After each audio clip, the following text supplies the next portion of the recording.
El primer día de la fiesta de los panes sin levadura, cuando se sacrificaba el cordero de la Pascua, sus discípulos le dijeron: ¿dónde quieres que vayamos y hagamos los preparativos para que comas la Pascua? Y envió a 2 de sus discípulos y les dijo: id a la ciudad y allí os saldrá al encuentro un hombre que lleva un cántaro de agua, seguidle. Y donde él entre, decid al dueño de la casa: el maestro dice, ¿dónde está mi habitación en la que pueda comer la Pascua con mis discípulos? Y él os mostrará un gran aposento alto, amueblado y preparado. Haced los preparativos para nosotros allí. Salieron pues los discípulos y llegaron a la ciudad y encontraron todo tal como él les había dicho, y prepararon la Pascua. Al atardecer llegó él con los 12, y estando sentados a la mesa comiendo, Jesús dijo: en verdad os digo que uno de vosotros me entregará, el que come conmigo. Ellos comenzaron a entristecerse y a decirle uno por uno: ¿acaso soy yo? Y él les dijo: es uno de los 12 el que moja conmigo en el plato. Porque el Hijo del Hombre se va tal y como está escrito de él, pero ay de aquel hombre por quien el Hijo del Hombre es entregado. Mejor le fuera a ese hombre no haber nacido. Y mientras comían, tomó pan y habiéndolo bendecido lo partió y se lo dio a ellos y dijo: tomad, esto es mi cuerpo. Y tomando una copa después de dar gracias, se la dio a ellos y todos bebieron de ella. Y él les dijo: esto es mi sangre del nuevo pacto, que es derramada por muchos. En verdad os digo, ya no beberé más del fruto de la vid hasta aquel día cuando lo beba nuevo en el reino de Dios. Desde hace ya varios meses hemos venido estudiando el Evangelio de Marcos versículo a versículo, y actualmente nos encontramos en la última semana del ministerio terrenal de nuestro Señor Jesucristo, y más particularmente en el día jueves de esa semana, es decir, el 14 de Nisán en el calendario judío. Ese era el día en que el pueblo de Israel celebraba la Pascua, una fiesta anual que conmemoraba la forma como Dios los libró de la esclavitud de Egipto unos 1500 años atrás. Dios envió a Moisés para que ordenara a Faraón que dejara ir libre a su pueblo, pero como todos sabemos, Faraón se negó a hacerlo. Así que Dios envió 10 plagas sobre la nación, la última de las cuales fue la más terrible de todas, la muerte de los primogénitos. La Biblia dice en Romanos capítulo 6 versículo 23 que la paga del pecado es la muerte. Nos espanta una plaga como esta, pero lo cierto es, mis hermanos y amigos, que todos merecemos morir por causa de nuestros pecados. Porque Dios es perfectamente santo, Dios es perfectamente justo, pero al mismo tiempo es bueno y amoroso. Y en su bondad y en su misericordia, en ese momento de juicio, Dios le proveyó a la nación una puerta de escape, un refugio. Dios les ordenó sacrificar un cordero y pintar con su sangre los dinteles de las puertas como señal de que habían creído en ese medio de salvación que Él había provisto. De manera, mis hermanos y amigos, los que aceptaban por fe ese refugio provisto por Dios, verían la muerte pasar por encima de sus casas. Es por eso que esta fiesta se llama la Pascua, que es la traducción de una palabra hebrea que significa pasar de largo, significa pasar por encima. De hecho, en inglés es Passover, que significa exactamente eso mismo. La ira de Dios pasó de largo sobre todas las casas que se refugiaron por fe en ese cordero inocente que fue sacrificado en lugar de los culpables. A partir de ese momento, y por más de 1500 años, Los israelitas estuvieron celebrando esta fiesta hasta ese jueves 14 de Nisán, en que nuestro Señor Jesucristo se reunió con sus discípulos para comer con ellos la cena pascual al final de ese día jueves, que según la forma de contabilizar que tenían los judíos ya era viernes 15 de Nisán, porque los judíos contabilizaban los días de caída de sol a caída de sol. Pero esa noche el Señor hizo ver a sus discípulos lo que yo quiero hacerles ver en esta mañana.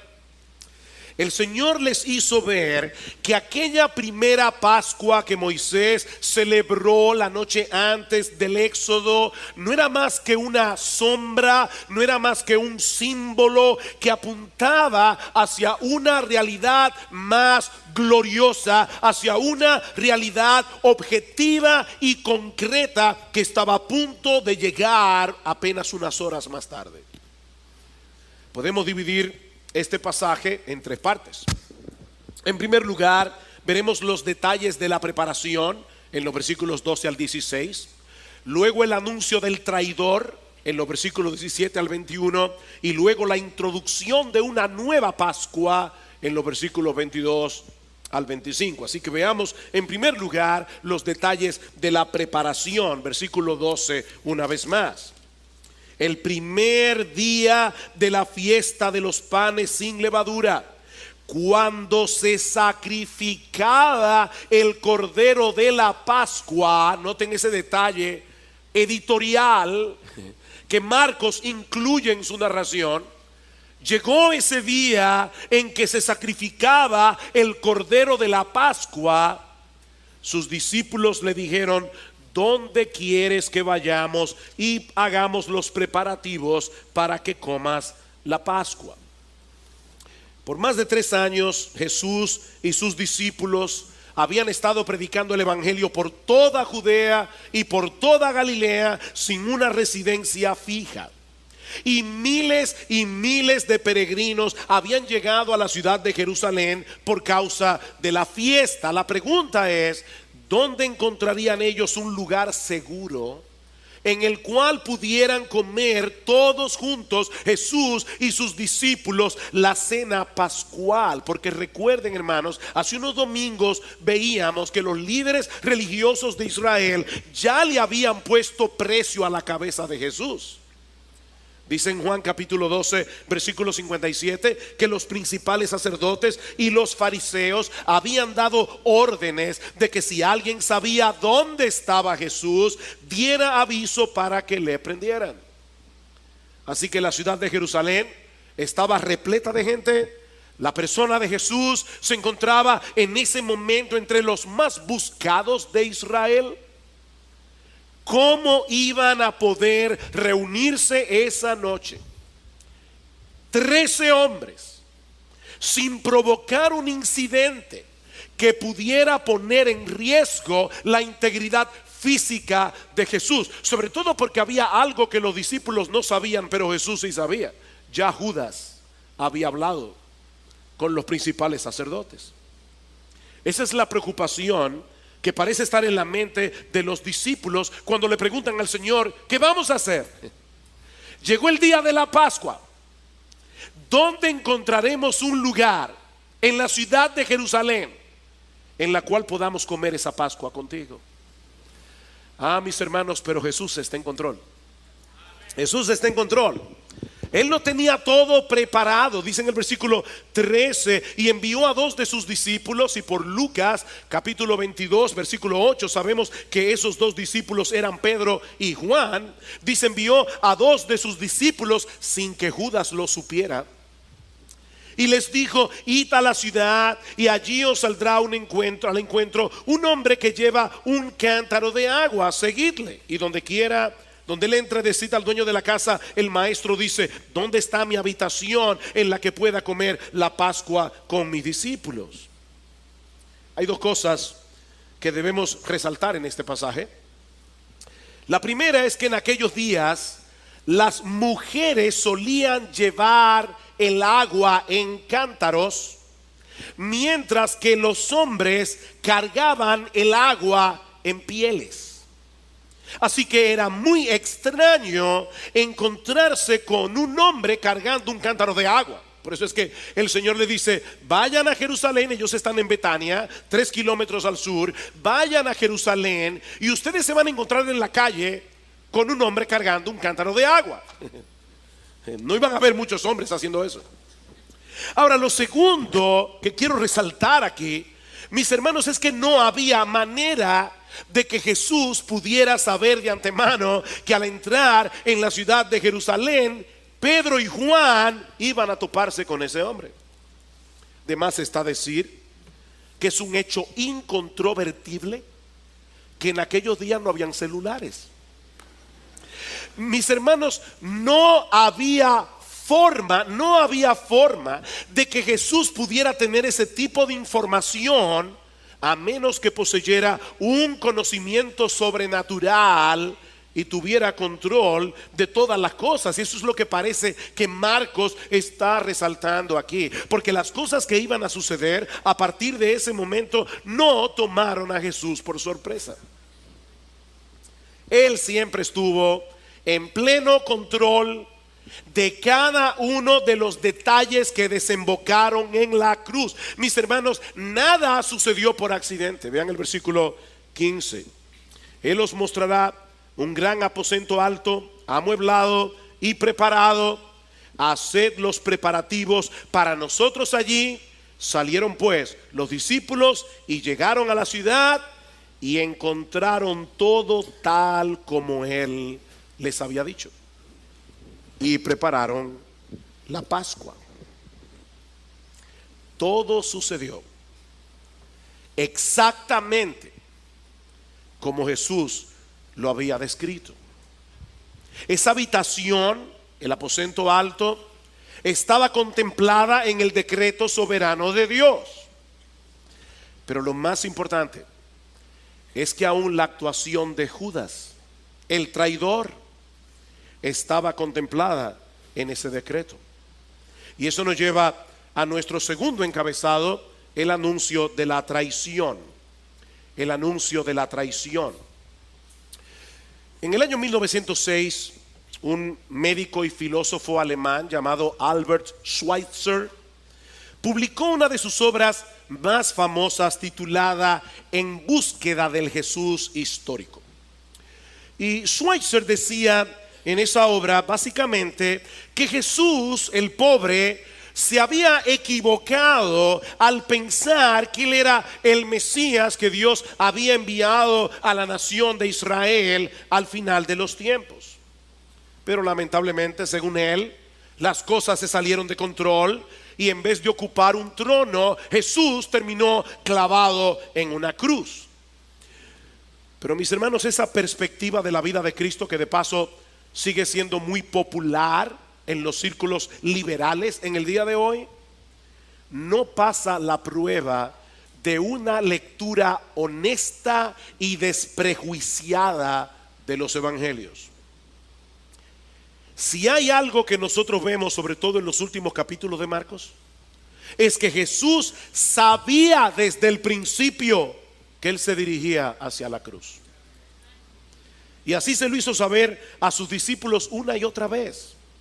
Como dice un comentarista, nuestro rey sabe con exactitud hacia dónde se dirige y lo que va a suceder. Y escuchen esto: la gracia soberana usará incluso la maldad humana para llevar a cabo sus propósitos redentores.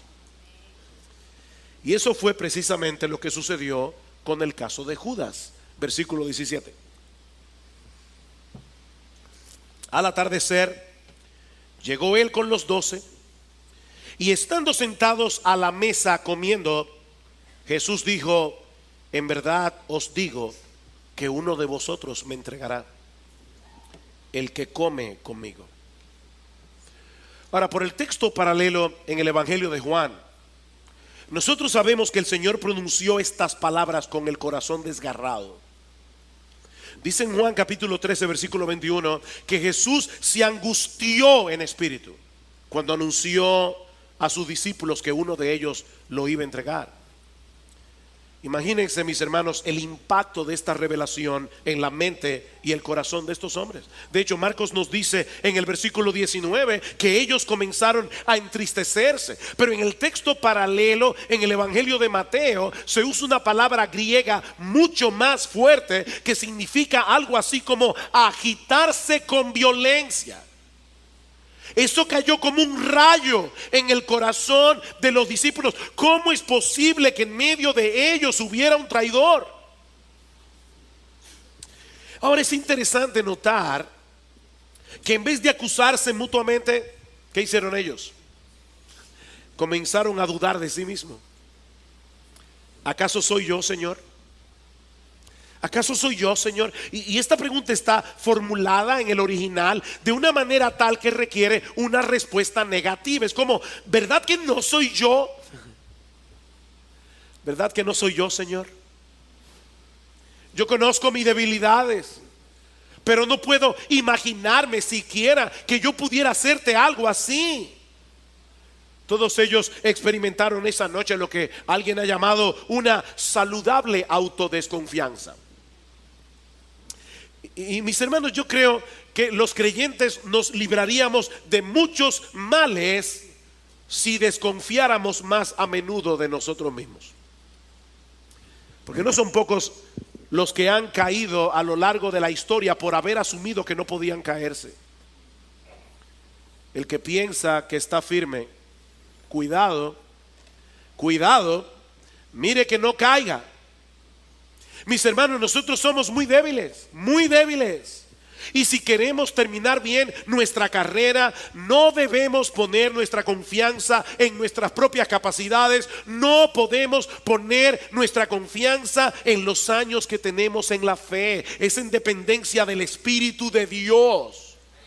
Día a día, descansando enteramente en la gracia que Él nos da, porque de otra manera no vamos a poder resistir hasta el final en la lucha con el pecado que aún mora en nosotros. En ese momento los discípulos estaban actuando con cordura al dejar un margen de probabilidad en contra de ellos mismos. ¿Verdad que no soy yo, Señor? Jesús no responde directamente a la pregunta, pero les reitera la realidad de que en medio de ellos había un traidor. Dice más adelante en el versículo 20, es uno de los 12. Es uno de ustedes, el que moja el pan conmigo. El Señor no solo conocía lo que había en el corazón de Judas, el Señor conocía lo que había sido profetizado en las Escrituras más de 1000 años antes. En el Salmo 41, versículo 9, donde el salmista dice que el traidor del Mesías sería alguien cercano, sería uno que comía de su pan. Y de hecho en el Evangelio de Juan, Jesús cita esa profecía. Los judíos, cuando comían, acostumbraban a colocar en la mesa unos tazones con salsa de frutos secos, especias, vinagre, y ellos mojaban eso con el pan sin levadura. Nosotros hacemos eso en el día de hoy. Cada uno de esos tazones normalmente se calculaban de acuerdo a 3 o 4 comensales, ¿verdad? Porque si hay muchos en la mesa, tiene que haber varios tazones para que los comensales más cercanos puedan usarlo. Ahora dice aquí que el traidor era uno que iba a mojar el pan junto con Jesús. Y eso nos sugiere, mis amados hermanos, que la noche de la traición Judas estaba sentado cerca del Señor. No como lo pintó Miguel Ángel en la Santa Cena, que Judas está al final. El traidor es uno que moja el pan conmigo. Y esto es un elemento que añade horror a la traición. No fue un extraño el que finalmente decidió vender a su maestro por 30 piezas de plata. era uno de los suyos, alguien cercano, que había vivido con él por más de 3 años, que había sido testigo presencial del poder, la sabiduría y sobre todas las cosas el maravilloso, hermoso y extraordinario carácter de nuestro bendito Señor y Salvador. Sí, la traición de Judas estaba contemplada en el decreto soberano de Dios. Pero ¿sabes qué, mi amigo? Nosotros no somos títeres del decreto divino. Cada uno de nosotros es responsable por las decisiones que toma, porque en cada momento nosotros decidimos hacer lo que queremos hacer. No somos títeres del diablo, ni somos títeres de Dios. Versículo 21. Porque el Hijo del Hombre se va, tal y como está escrito de él. Pero ay de aquel hombre por quien el Hijo del Hombre es entregado. Mejor le fuera a ese hombre no haber nacido. Este es uno de esos textos de las Escrituras en los que podríamos detenernos varias semanas sin agotar su contenido. Jesús tenía que morir y tenía que ser durante la Pascua. Recuerden lo que vimos hace unos domingos atrás cuando estudiamos los versículos 1 y 2 del capítulo 14. Recuerdan, los líderes religiosos de Israel habían tomado la decisión de arrestar a Jesús y llevarlo a la muerte después de la fiesta de la Pascua. ¿Recuerdan? Ellos decían, no durante la Pascua. Esto puede levantar un tumulto en el pueblo. Nosotros no sabemos cómo va a reaccionar la multitud cuando vean al que dice ser su Mesías siendo arrestado precisamente en una fiesta como la Pascua, que levantaba y ponía a flor de piel el nacionalismo judío.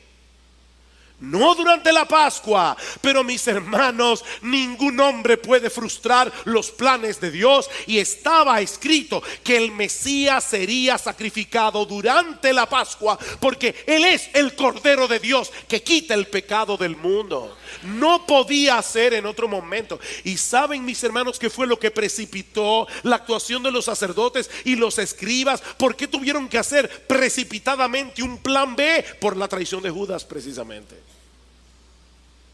Por la traición de Judas. Dice en el Evangelio de Juan que cuando estaban sentados a la mesa comiendo la cena pascual, Jesús le dio a Judas el pan mojado y le dijo directamente: lo que vas a hacer, hazlo pronto. Judas sale del aposento alto y avisa a los sacerdotes que el momento había llegado. De manera que es la traición de Judas lo que pone en movimiento esta trama perversa y diabólica para acabar con Jesús. Él estaba cumpliendo sin saberlo el decreto soberano de Dios con respecto a la muerte de su hijo. Pero al hacerlo, él estaba actuando voluntariamente. Voluntariamente. Bajo su completa y total responsabilidad. Judas esa noche hizo lo que él quiso. ¿Saben por qué? Porque él no amaba a Jesús. 3 años cerca, pero no amaba a Jesús. Jesús era para Judas simplemente un medio para lograr otro fin.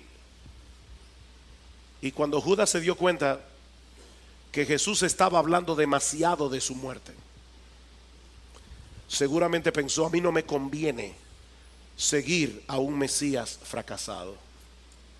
Él fue responsable. De ahí las palabras de Jesús en el versículo 21: ay de aquel hombre por quien el Hijo del Hombre es entregado.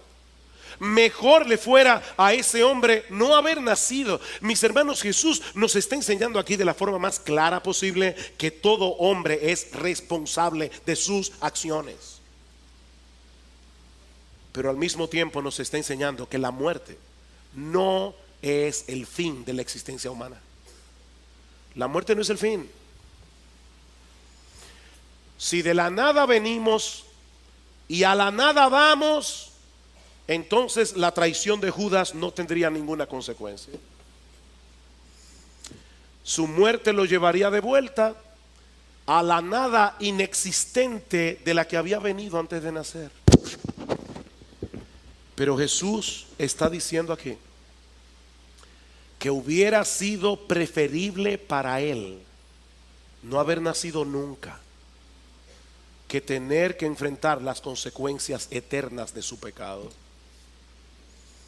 Mi amigo, la Biblia nos enseña claramente que está establecido para los hombres que mueran una sola vez. Hebreos 9:27. No hay reencarnación.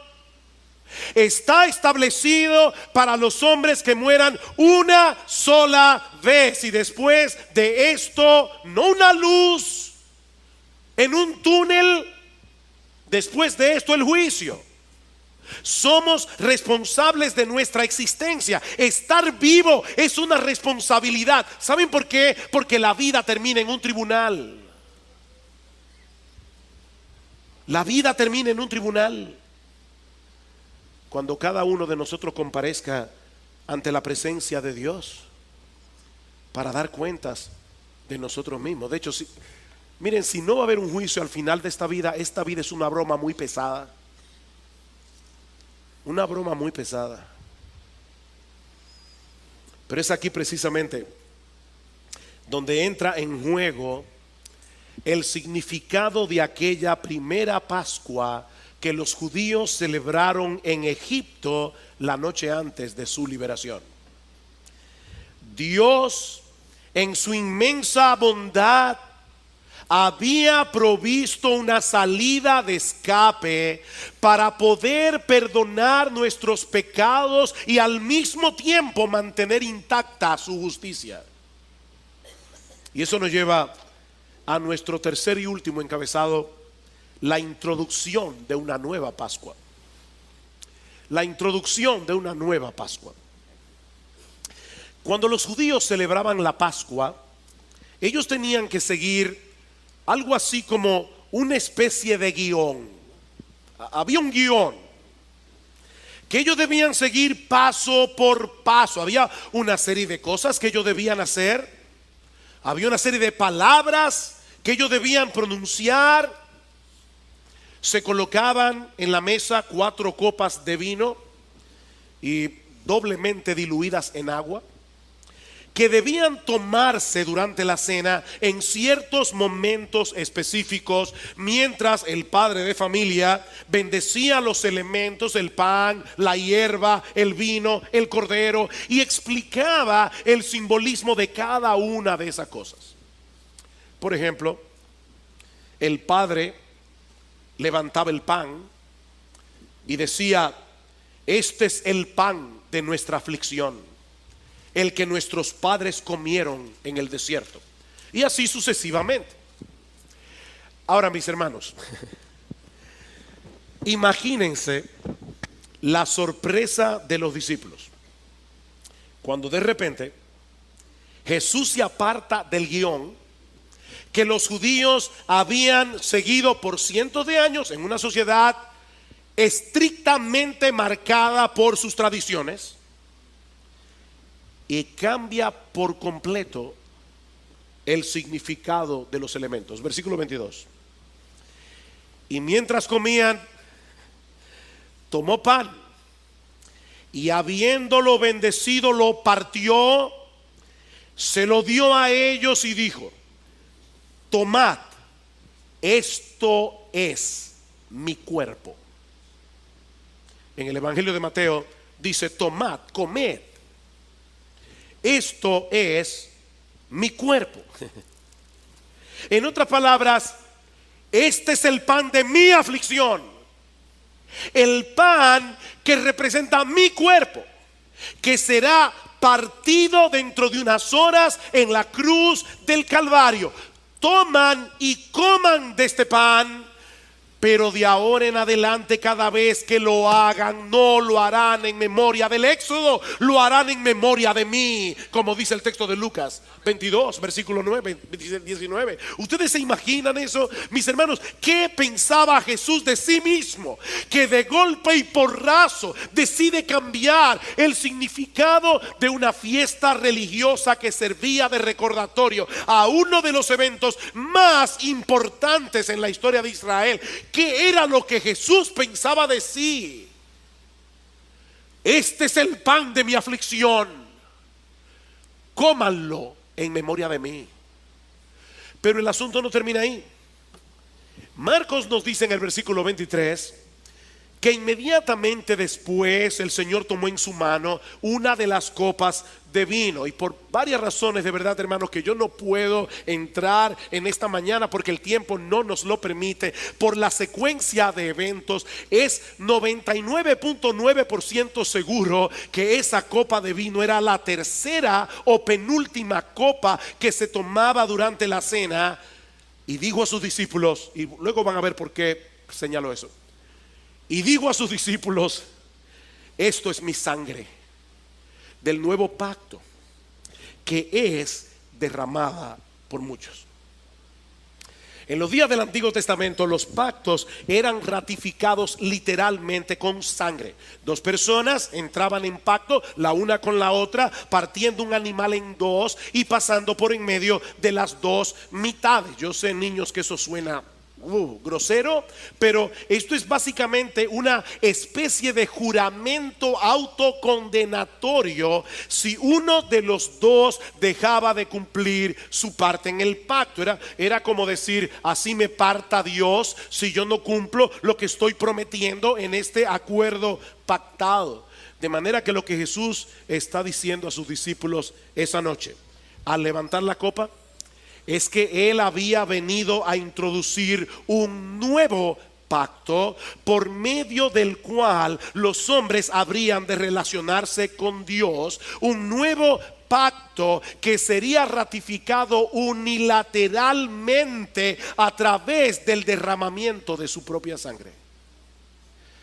Esta es la sangre del nuevo pacto,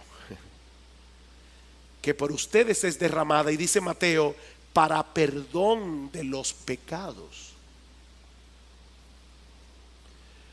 Oh, mis hermanos, fue el cuerpo de Jesús el que fue partido en dos en la cruz del Calvario. Y como resultado de ese sacrificio de sí mismo, entró en vigencia un nuevo pacto entre nosotros y Dios. Ahora hay una nueva forma de relacionarnos con Él. En otras palabras, lo que Jesús está diciendo a sus discípulos esa noche es que no existe otra manera de tener una relación genuina con el Dios vivo y verdadero si no es refugiándonos en Cristo por la fe, como el sacrificio sustitutivo provisto por Dios mismo para el perdón de nuestros pecados. No hay otra manera. Así como los israelitas comieron el cordero pascual la noche antes de su liberación de la esclavitud en Egipto, esta última Pascua se llevó a cabo la noche antes de que Dios proveyera un medio de salvación y liberación por medio del sacrificio de su Hijo. De hecho, noten algo extremadamente importante en la celebración de esta cena pascual que Jesús comió con sus discípulos esa noche.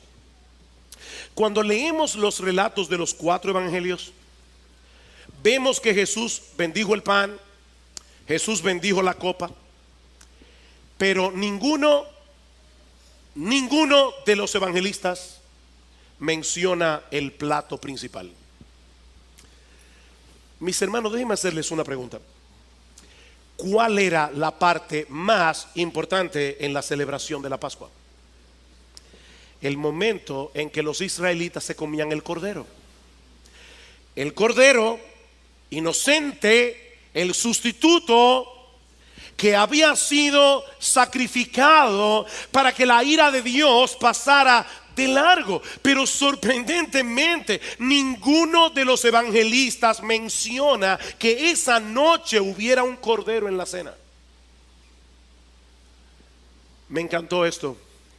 Dice alguien: no había cordero en la mesa, porque el Cordero de Dios estaba sentado a la mesa. Jesús fue el plato principal esa noche. Jesús era el plato principal, porque Él es, mis amados hermanos, el Cordero de Dios que quita los pecados del mundo. Unas horas más tarde se iban a cumplir en Jesús las palabras del profeta Isaías en Isaías 53, escritas 700 años antes. Ciertamente llevó Él nuestras enfermedades, Él sufrió nuestros dolores, y nosotros le tuvimos por azotado, por herido de Dios y abatido. Los judíos al pie de la cruz decían: tú no confiabas en Dios, mira lo que ese Dios te ha hecho. Mas Él herido fue por nuestras rebeliones, Él fue molido por nuestros pecados. El castigo de nuestra paz fue sobre Él. El castigo que procuraba nuestra paz fue sobre Él, y por su llaga fuimos nosotros curados. Todos nosotros nos descarriamos como ovejas, cada cual se apartó por su camino, mas Jehová cargó en Él el pecado de todos nosotros. Angustiado Él y afligido, no abrió su boca. Pilato le decía: ¿es que no te vas a defender? Como cordero fue llevado al matadero, y como oveja delante de sus trasquiladores, enmudeció y no abrió su boca. Mis hermanos, cuando Jesús dijo a sus discípulos esa noche: toman y coman de este pan y beban esta copa, porque esto es mi cuerpo, esto es mi sangre, Él no estaba tratando de decirles que acababa de hacer un milagro de transubstanciación, a través del cual ese pedazo de pan de repente se había convertido en su carne y el vino en su sangre. No, mis hermanos. Cuando Jesús instituyó la Santa Cena, su cuerpo estaba ahí presente. ¿Tenía dos cuerpos Él en ese momento? No, Él estaba tratando de mostrarles que a partir de ese momento los verdaderos creyentes habrían de celebrar la cena con un significado completamente distinto. Ya no es en memoria del éxodo, es en memoria de mí.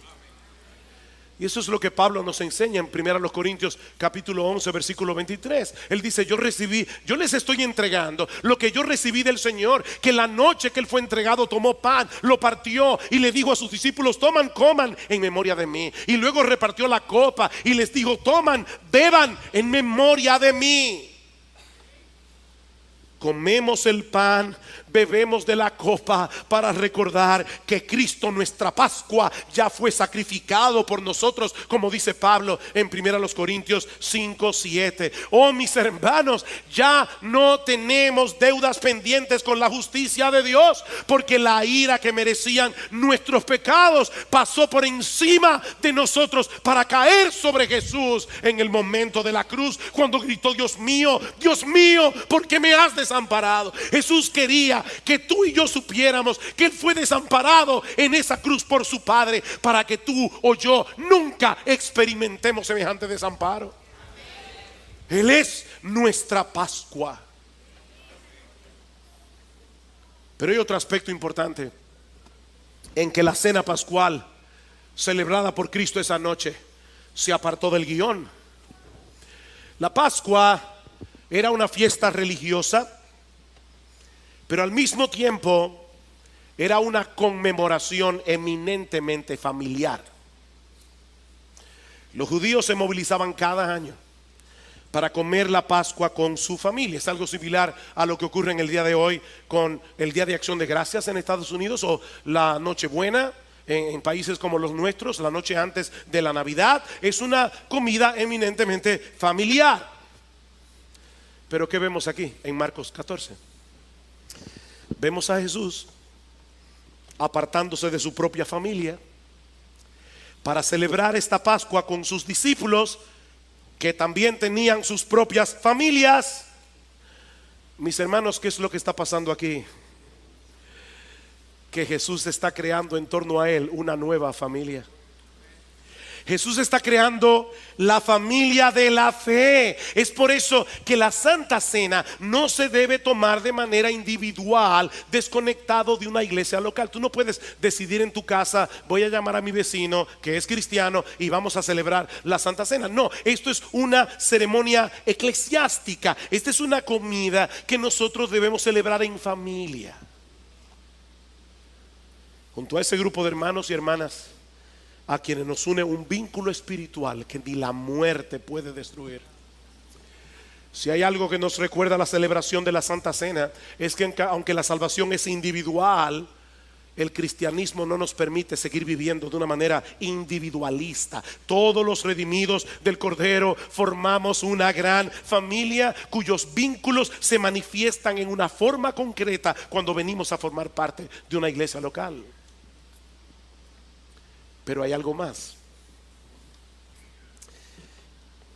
Cristo se apartó otra vez de la forma tradicional como los judíos celebraban la Pascua en aquellos días, con el tema de las copas.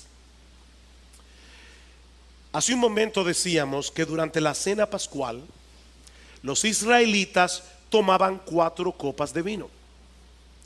Fue en la tercera de esas copas que Jesús instituyó el nuevo significado de la Pascua, al decir a sus discípulos que esa copa representaba el nuevo pacto en su sangre. Pregunta: ¿qué pasó entonces con la última copa? Porque todos los relatos de los evangelios nos dicen: tomaron esa tercera copa, Jesús la bendijo, cantaron el himno y se fueron. ¿Qué pasó con esa copa? Vean el versículo 25. En verdad os digo, ya no beberé más del fruto de la vid hasta aquel día en que lo beba nuevo en el reino de Dios. El Evangelio de Mateo añade un detalle, dice: os digo que desde ahora no beberé más de este fruto de la vid hasta aquel día cuando lo beba nuevo con vosotros en el reino de mi Padre.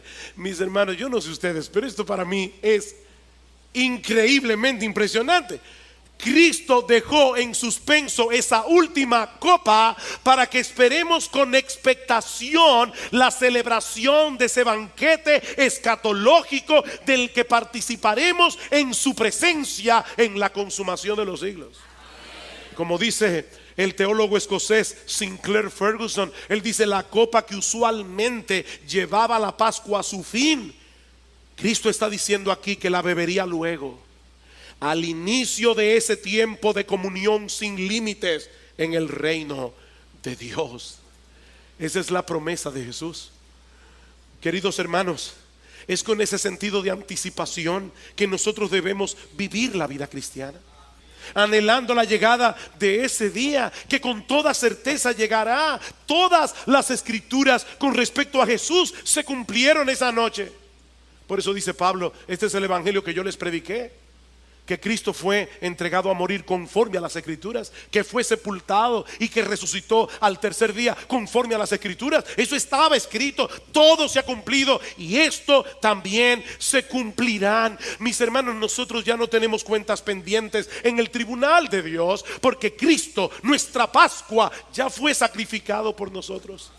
Ese es el gran mensaje del evangelio. Como dice Pablo en Romanos capítulo 5 versículo 1, que habiendo sido justificados por la fe, tenemos paz para con Dios por medio de nuestro Señor Jesucristo. Tenemos paz para con Dios. Oh, qué bendita paz. Qué bendita paz. No es una paz como ausencia de problemas. Es el shalom del que hablaban los judíos, ese shalom que fue interrumpido por la entrada del pecado. Dice Cristo: ya nosotros tenemos paz para con Dios. El más justo ya nos perdonó. Así que, mi hermano, levanta tu cabeza. Levanta tu cabeza, porque a pesar de las tribulaciones y aflicciones que vamos a experimentar en este mundo caído, leíamos en Mateo capítulo 12 al principio, El mundo os perseguirá, dice el Señor, por causa mía.